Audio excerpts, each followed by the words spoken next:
been the last 5 years. It's an honor to be here as part of this program. This our program at Ole Miss to represent our great administration, fans, faculty, and our student athletes.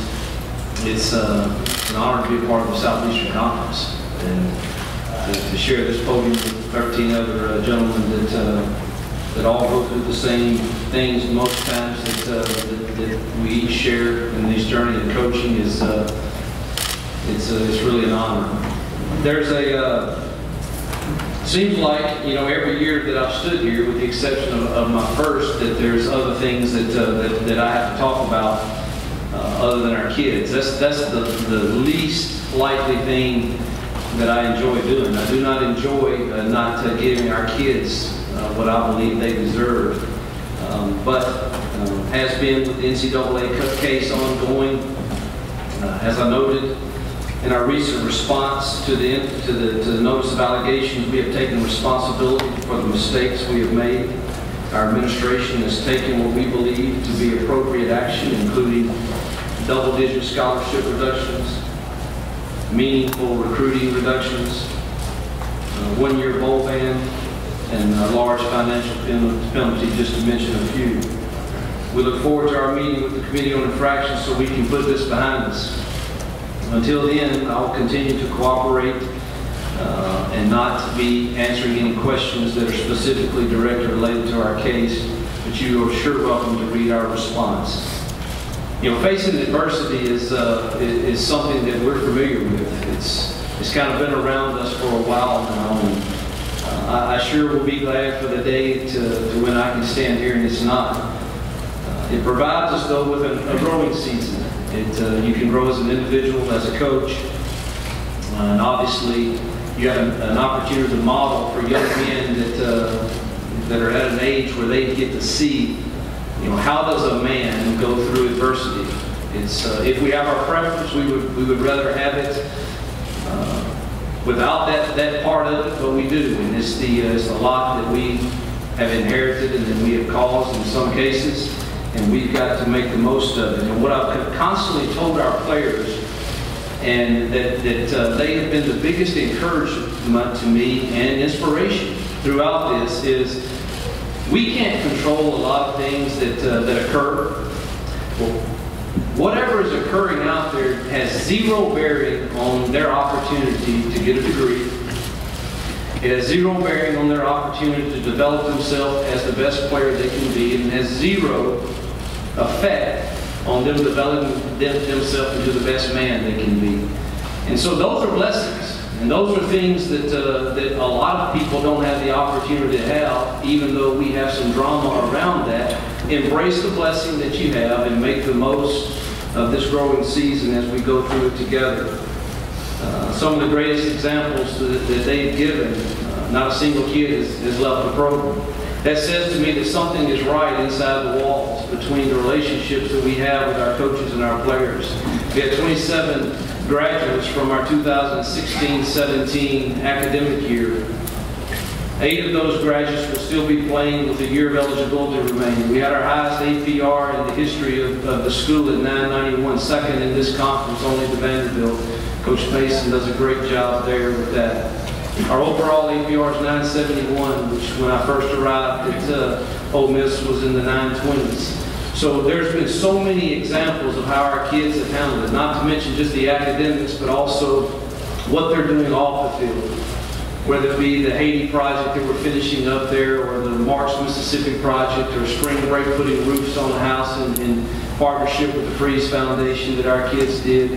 They're doing so many great things to give back, and that's one thing that I think our assistant coaches drive very well between their rooms, is we've got to have 2 community service projects a year so that our kids understand what it's like to have the platform that they have. Shay is here with me today. He's an SEC Student Athlete Leadership Council, and Javon is on the NCAA Ad Hoc Working Committee. Rewinding the last season, it's not what we were used to. It's not what we wanted. It's not what the expectations are of our program. The first 4 years, I really thought we were relevant in the Southeastern Conference, and that is what I said from day one, that the expectation for me would be that we would be relevant. in this conference. Relevant to me is that you have a chance to win on any given Saturday against the greatest teams in college football. Last year, we obviously dropping the FSU game after having a 3-touchdown lead and the Alabama game after having a 3-touchdown lead, it rattled our confidence. I did a poor job of recapturing the confidence that we needed to finish the year like we had hoped we would and we had in years past.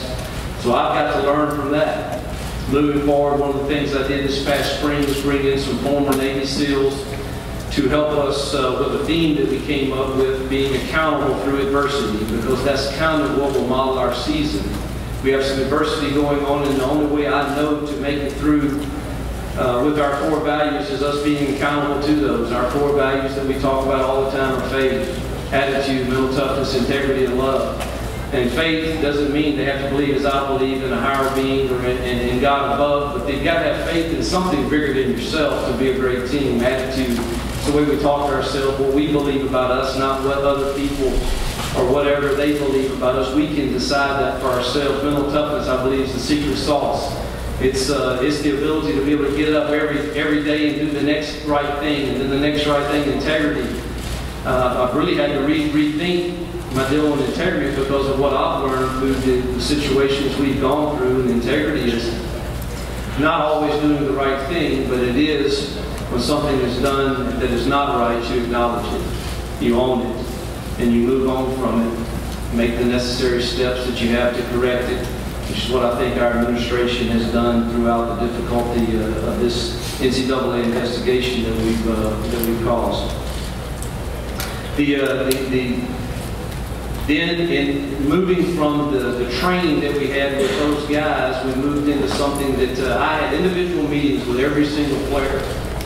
And I just decided that I can't really control a lot of things, but what I can control is the effort I put into being the best husband and father I can be, and the best mentor to young men that I can be, and the best friend that I can be. I can control that, and I'm convinced in our sport that there's kind of an epidemic going on to where we might not be investing as much time as we could with our players. And so I set up an individual meeting with all, and I can't tell you the great things that came from that. Some kids I really would like to run off. I ended up really kind of liking the guy after the meeting, and we talked about what his core values are, what his moral compass is, and making sure he understood the situation we're in, and needing him to be all in to help us through this time, because he could be a great example to everyone that watches our program this year. Those were some great things that we had going on this spring. Moving into the fall, I'm excited about our new defensive staff. I think Wesley McGriff brings to us an energy, an attitude, and the ability, has a rare ability to be demanding on a young man, and the young man enjoy it. And that's rare for a lot of coaches. I've coached with him before, obviously seen him at Auburn last year. He was at Vandy for a time before he went to the NFL. Excited to have him back. I thought our defense took strides. We're going to have to get better on defense. We could not stop the run last year. And we scored enough points to win a lot of games last year, but we could not stop anyone. And so McGriff, I believe, is the right guy for that, along with his staff that I'm very excited about. Freddie Roach, I think, is a rising star. He's a heck of a recruiter, heck of a technician, demanding on his kids. Bradley Pivotto, one of the best recruiters I've ever been around in this league. And then Jason Jones. They'll have the task of getting our defense better. We're going to need some young kids to play in the middle of that defense. You don't know how they're going to perform, but we're going to need those guys to do that particular linebacker and at safety. Offensively, I heard Gus's closing remarks, and I echo. I've called the offense for a long, long time. We've done some really good things offensively. I became very aware in my self-evaluation with everything that's going on that to manage a program at this level, I can't be sitting in the offensive staff room all the time. And so going out and finding a guy that understood everything that I want to do, and then adding to us, particularly in areas that we were deficient in, was the priority for me. And I found that guy in Phil Longman. He's put up crazy numbers everywhere he's been. That's not the real thing that sold me on him. It was just his love for being innovative, thinking outside the box, and particularly being effective in downs where you have to run the football, which we've been deficient at. And I think he's got a great plan that's going to help us. He's a great quarterback coach that Shay will have the pleasure of being coached by, and Jordan. Matt Luke is an Ole Miss through and through guy who has been like my right hand for so many years now. Love what he brings. The care, the concern that he has for our program is second to none, and his work ethic is tremendous. I think we have potential to have one of the better offensive lines in this conference, provided we stay healthy. He's done a great job of building that core, and it's taken him a few years, but we're at a point now where we feel really good about where we are in that spot. Grant Hurd took a co-offensive coordinator's job. He's been with me for years. It was time for him to get that title. Happy for him to move on. And there was one guy I kind of had my eye on because I kept hearing about him in recruiting. And he was coming from California and getting these kids from Georgia and Mississippi and other places to trip out there. And then he signs one of the top receivers in the country out of Georgia to the University of California. Kept hearing about this guy named Jacob Peeler. And so when Grant decided to take the co-offensive coordinator's job, he's where my target went. Found out, I did not know this, but he's a Mississippi guy. And so he's been phenomenal with that receiver room. He's going to do a great job recruiting and coaching those guys. Derek Nix, Maurice Harris, I can't say enough about these men and how they take serious their charge to capture the hearts and minds of the players in their rooms. They've been phenomenal recruiters for me. They've been with me since the start. They're dear friends, and they're what you want to model for young men that they can be like as a husband, father, and a professional. And so thrilled with our staff.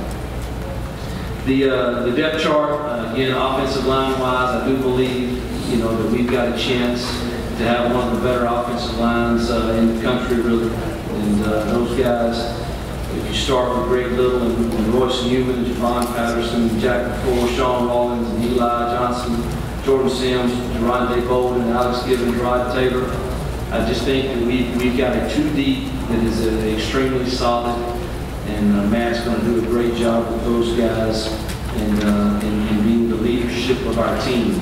They're the guys that you really want to put out in front that can lead. Our receiver group has been talented for years. I do believe that this is a really talented group, not as deep maybe as some that we've had, but our outside guys, A.J. Brown and Marcus Lodge, and DK Metcalf, I think those guys are special players. All three of them. The inside man and Markel Pack are real special. And Trey Nixon's a young kid that I think's got a chance to be really good. Replacing Evan Eagle was never easy. He was a phenomenal player for us. I do believe that Dawson Knox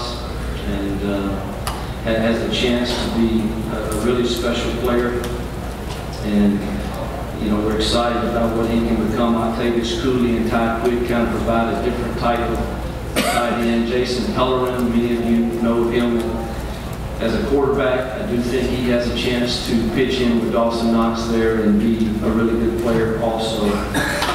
Tailback-wise, Jordan Wilkins is really our go-to guy right now. We hope that the kids, that are returning from injury, like Eric Sweeney, who we loved and thought was really, really talented, tears his knee up his first carry of his career at Florida State.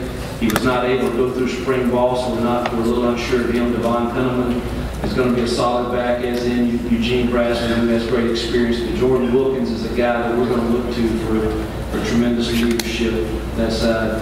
Defensively, the strength is up front. And Coach Roach has great players like Marquis Sains and Charles Wiley, Freeland Speaks, G-Mac, Austrian Robinson, and Benito, and Cody, Ross Donnelly, Quadir Shepard, and Victor Evans. Those guys are some deep, talented guys that I think our defensive line is going to be very solid.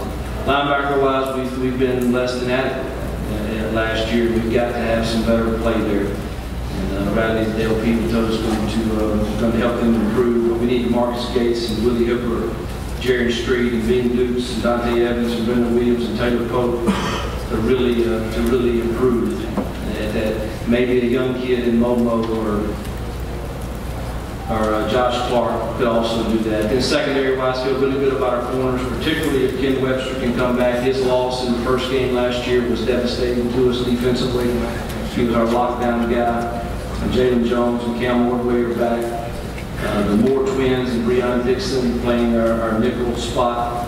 And Jalen Julius at corners. Edward Woods and Deontay Anderson and C.J. Hampton and Miles Hartfield are solid players that have played a lot of snaps for us. But we really need Javion Hamilton or Custis or Dee Bowie or C.J. Miller to step in and really help us in the middle of our defensively. Special teams wise, I believe that Gary Wunderlich is one of the better in the country. And Will Gleason has been a solid punter for us. Excited about Mac Brown, who's a punter that we redshirted last year out of Minnesota that really has a strong leg and can flip the field.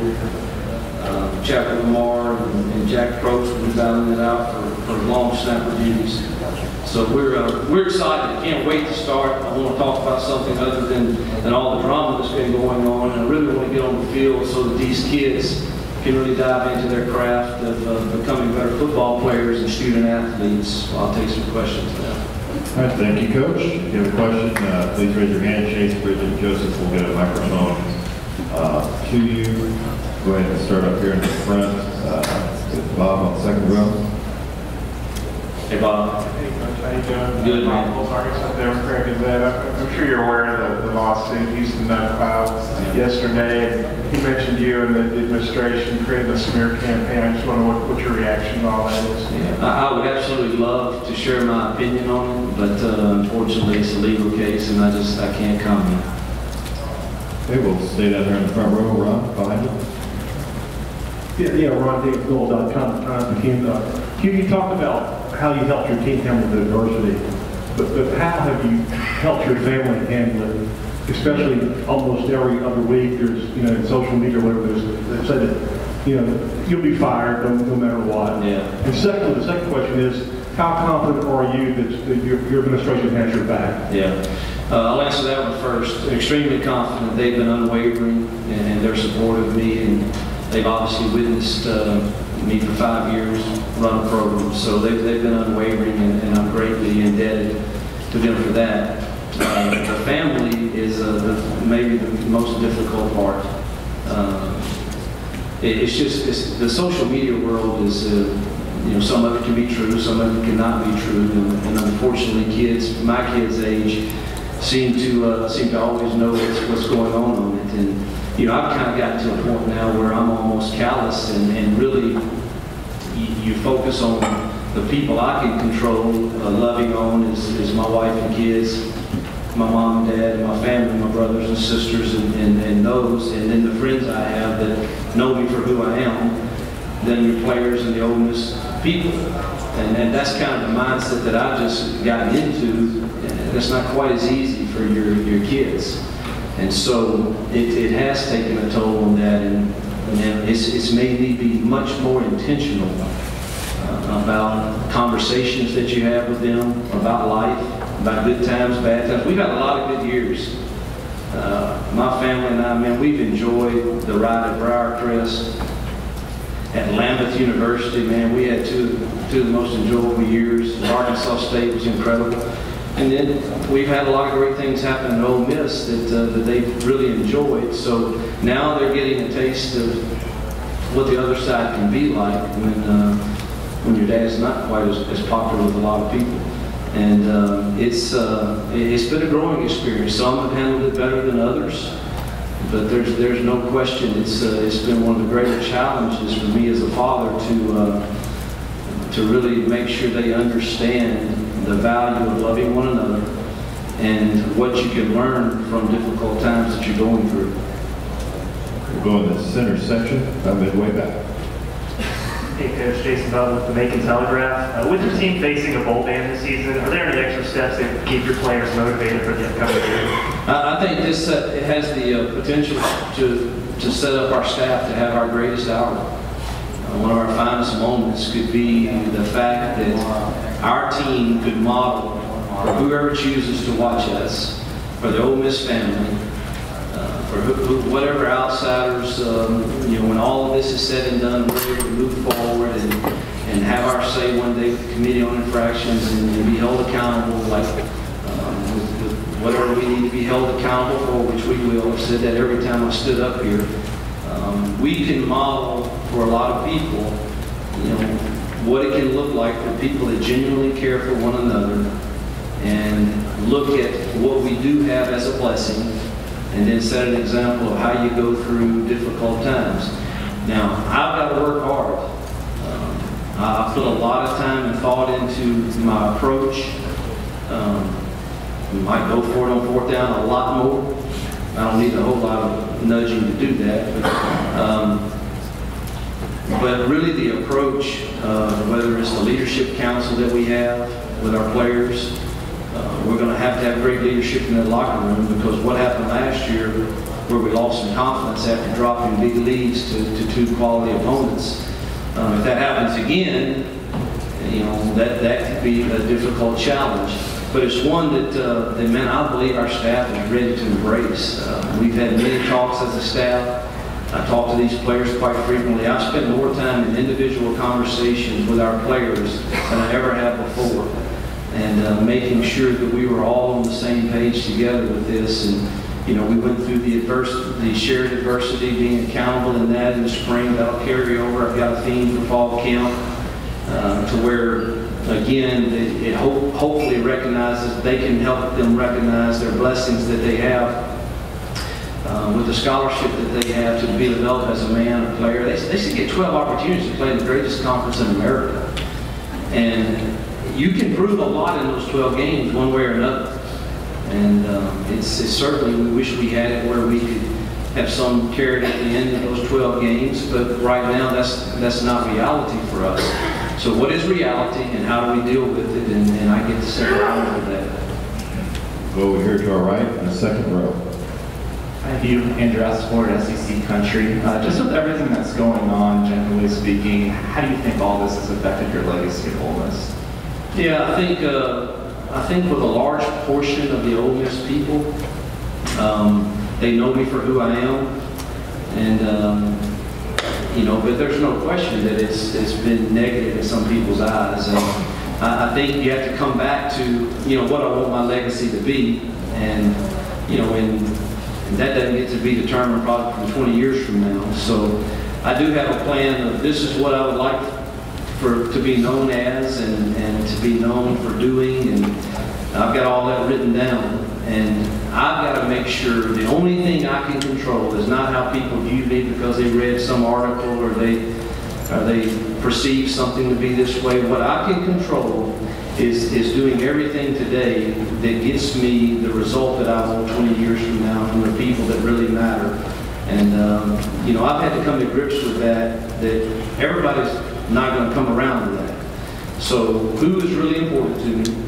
And let me do today what will help me get that result in 20 to 30 years. We'll go in the center section, or on the left eye. Chuck, on the Spirit, Coach, you lost most of your return game. Who are some of your candidates to take? First guy that jumps out to me is Jalen Julius and Markel Pack and Van Jefferson, but the guy I'm really excited to see is D.D. Bowie.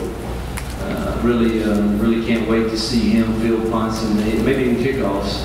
I think Jordan Wilkins and Eugene Brasley can also do kickoffs, but really excited at the possibility. Trey Nixon's another one, but really would like to see D.D. Bowie and see how he handles that. Go all the way to the right side, 3/4 of the way back. Hugh Goodman with Alamo Media Group. Ole Miss isn't the first program that's been under investigation by the NCAA. It's not going to be the last. As the head coach of the football team, as the CEO of this business entity inside a university that's too big to fail, how do you prevent corruption inside this program? It's I've said all along that the whole scope of college athletics, particularly football in the South, is so big and very difficult to manage, all the tentacles that it has. I think, again, you as the CEO, the head coach, we've got to continue daily looking at ways that we can monitor our compliance system. I need help with that. You've got to have a great relationship with your compliance department, and obviously educating your boosters is huge. And we constantly, throughout this 4 to 5 years, just constantly adding things to that to make sure that you're being very responsible as the CEO to make sure you're doing everything within your power. Is it possible to always do everything? I don't know. But it's a difficult task. It's a tall task. Because there's so much stuff to manage and so many people that you're not around or may not even know. But we've been challenged with the task as the head coach that we have got to set the tone and then monitor it properly. And we're constantly adding to that. And I'm open to suggestions by our chancellor and our AD and our compliance people and our legal team always as to how we can do that. And you have to hire people that you trust, and you hope that your trust is well placed in that. And that's not always. People are not perfect, and none of us are. And so it's a tall task to answer your question, and I think it has to be worked on daily.